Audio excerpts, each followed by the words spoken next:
तो बिश्नोई कम्युनिटी का यही कहना है कि आपने जैसे कहा कि मानव हत्या समाज उसी को ध्यान में रखते हुए एक जो भी बाद में हमारे बहुगुणा साहब ने वो चिपको आंदोलन की शुरुआत की, उससे पहले 100 साल पहले एक औरत ने साथ जमाया, उसके नाम पे मैंने अवार्ड शुरू किया था जब मैं एनवायरमेंट मिनिस्टर था, उसकी यादगार में, और लोगों को उससे प्रेरणा भी मिली इसके लिए किया था।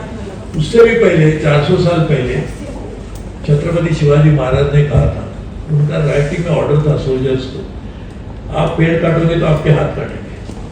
अरे ये मानव हत्या समाज आपने जो बात की बिल्कुल सही है, ये हमारी पुरानी संस्कृति भी रही है, हमारे विचार भी रहे, उसको किस तरह से आज जीवन में अमल में लाए ये सोचना चाहिए।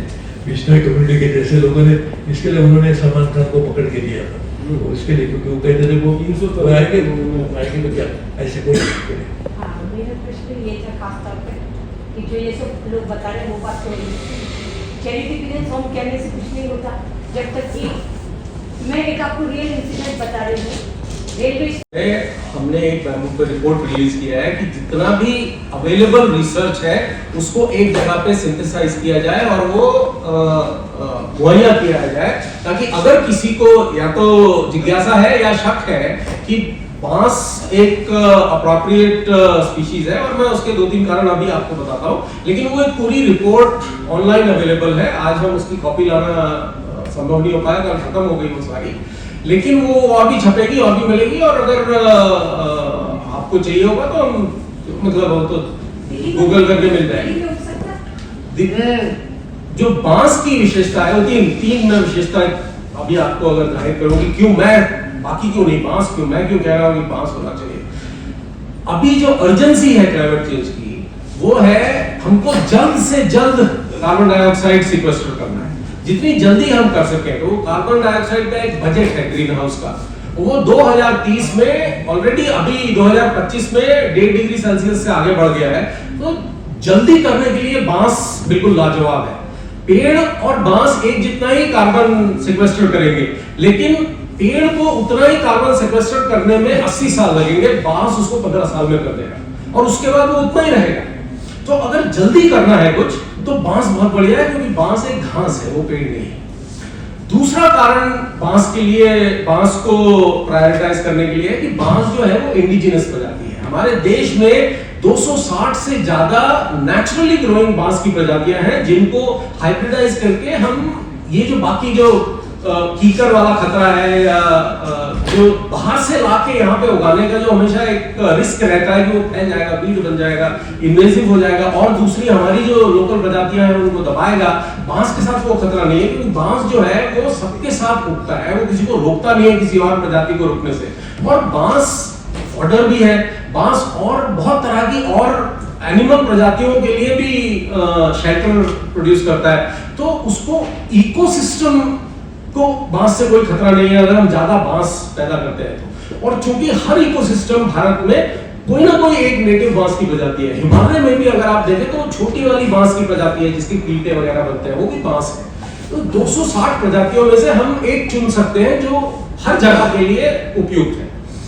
तीसरा बहुत इंपॉर्टेंट कारण है बांस पे प्रायोरिटी डालने का पेड़ के मुकाबले या खेत के मुकाबले, वो है कि इस एक प्रोडक्ट के हजारों इस्तेमाल है और नए इस्तेमाल इजाद हो रहे हैं, खास करके एज फॉसिल फ्यूल सब्स्टिट्यूट। तो अभी जो सेकंड जनरेशन टेक्नोलॉजी है उससे बांस से इथेनॉल बन रहा है, जो पेट्रोल में अभी मिलाया जा रहा है। अभी 10% है, अगले साल 20% होने वाला है। उसी बांस से कंप्रेस्ड बायोगैस बन रहा है जो सीएनजी का सब्स्टिट्यूट है डायरेक्टली। उसमें कुछ मतलब एक डालो दूसरा डालो, इंजन को पता नहीं लगता है कि एक है कि दूसरा है। उसी बांस से अब उस बांस की टेंसाइल स्ट्रेंथ जो है वो स्टील के बराबर है, वेट फॉर वेट पर ग्राम। उसको अगर हम स्ट्रिप बोर्ड बनाए तो वो टीक से ज्यादा, उसकी स्पेसिफिक ग्रेविटी भी ज्यादा है और उसकी टेंसाइल स्ट्रेंथ भी ज्यादा है। अब टीक को उगाने में जितना टाइम लगता है उससे 1/20th टाइम में हम वो बांस उगा सकते हैं। और अब हमारे पास ऐसी ग्रीन टेक्नोलॉजीज हैं जो बिना टॉक्सिक केमिकल्स इस्तेमाल किए हम वो बांस से टिम्बर बना सकते हैं। और so many other ways in which bamboo can be a raw material और a feedstock for a number of other industrial applications. तो सिर्फ मतलब बांस की गुड़िया या बांस की टोकरी और वो सब सूप वगैरह बनाने से आगे अगर हम सोचे as a industrial raw material, bamboo has a fantastic future.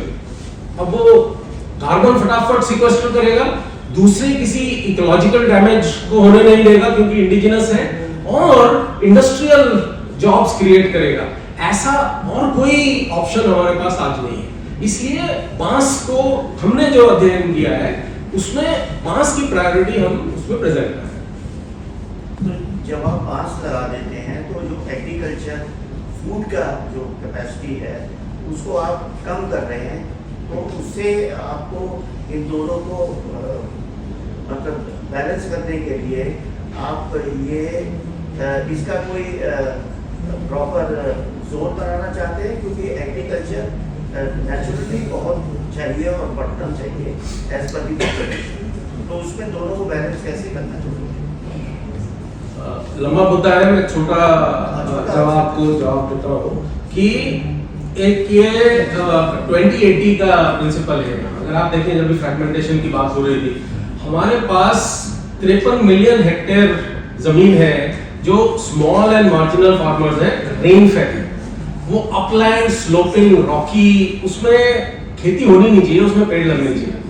That is the best use of that land. ठीक है, अब वहां पे अनाज एक्चुअली ज्यादा पैदा नहीं हो रहा है, लेकिन वहां पे खेती जो कर रहे हैं उसको वहां से कुछ निकल नहीं रहा है, वो मजबूरी में खेती कर रहे हैं।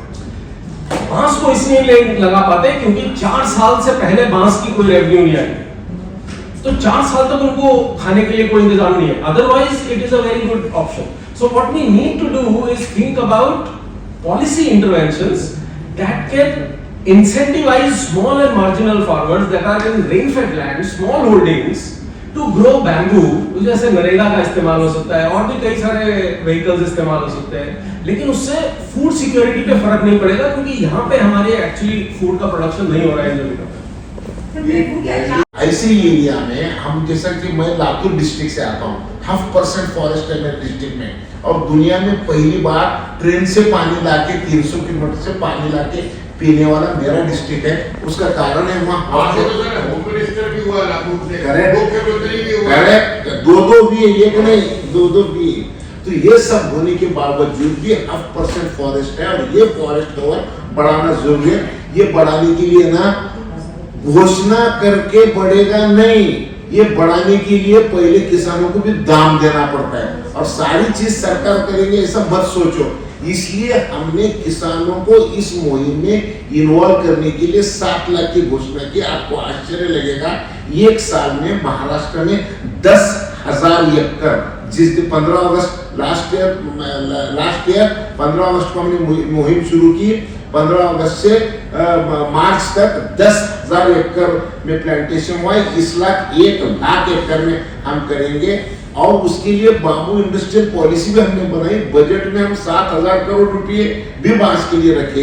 ये घोषणा करने का काम नहीं है, और आपको आश्चर्य लगेगा कि मेरे जैसे कार्यकर्ता ने ये मूवमेंट महाराष्ट्र में शुरू करने के बाद सरकार ने मेरी बात मानी। 7 चीजें सरकार ने की है।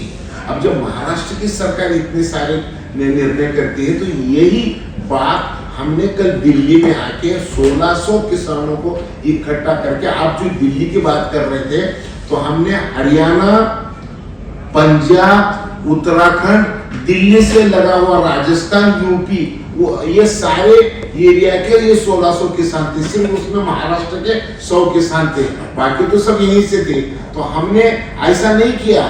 हमने किया क्या, हमने किसानों के मन में ये बात पैदा की कि बाबा रे, तुझे ये बांस लगाने के लिए अगर हम 7 लाख देंगे और हर साल 2 लाख रुपए का बांस को अगर बेचेगा, अब तो कोई आदमी, लेबर तो कोई मिलने के लिए तैयार नहीं है। एक जमाना था मेरे दादा के और पिताजी के जमाने में, मेरे दादा के और बाबा के हाथ पैर दबाने के लिए लेबर मिलते थे। अब हमको लेबर के पैर दबाना पड़ रहा है खेती में चल बोल के। कौन खेती में काम करेगा? जिस तरीके की पॉलिसी लास्ट 70 साल में चली, इसके बारे में हमने कभी बोला नहीं है। 300 रुपये देते हैं और उसको 24 घंटे काम करके कौन करेगा? पान का बीड़ा नहीं मिल रहा दिल्ली में 300 रुपये में, और हम बोल रहे लेबर नहीं मिलेगा।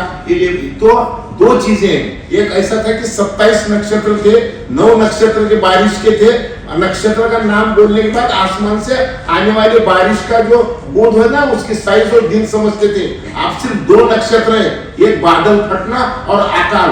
तो इसमें हम क्या कर सकते हैं, इन सारी समस्याओं को एक कार्यकर्ता बोल के ध्यान में लेने के बाद हमने सरकार को बोली, सरकार इसकी इम्प्लीमेंटेशन की। अब यही इम्प्लीमेंटेशन दिल्ली की सरकार ने करना चाहिए, इसलिए हम कल दिल्ली में आए थे। और आप दिल्ली में रहने वालों को ऑक्सीजन मिलना, इसलिए दिल्ली के आसपास के किसानों के मन में हमने बात बिठाई।